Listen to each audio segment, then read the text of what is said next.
appealed to me about this internship was definitely starting to work in the space research industry.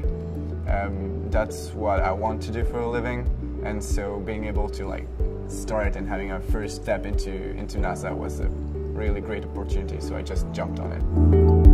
I am Antoine Tardy, EPFL student doing my master's degree thesis here under USRA's NAMS R&D student program.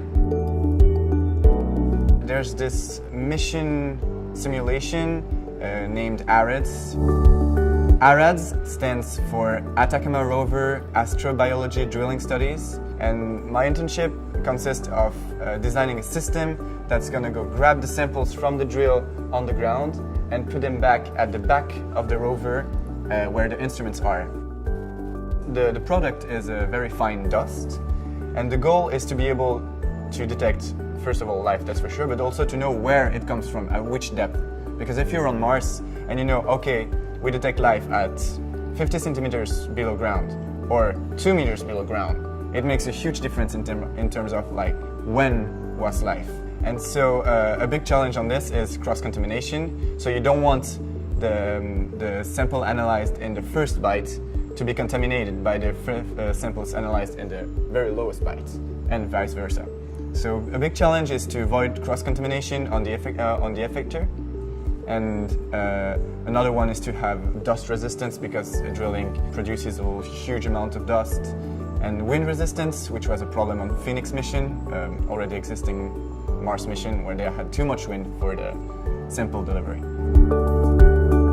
Dealing with cross-contamination is the toughest part, definitely. First of all, it's hard to characterize, because we need super precise instruments to see if cross-contamination occur or not. But one thing we do is blank samples. So what you want to do is, after you delivered something, you want to take a new sample, deliver once so that you kind of clean all the walls and tubes, and then do the actual delivery to the instruments, so we have less contamination. Another thing is to implement scraping mechanisms, because of course we cannot have someone on Mars cleaning the spoon or the scoop after each iteration. The goal here is to prove a concept of a simpler and more lightweight way of delivering samples. And the whole design is supposed to be modular. The design is such that we could mount it on any type of rover or lander, for what it matters.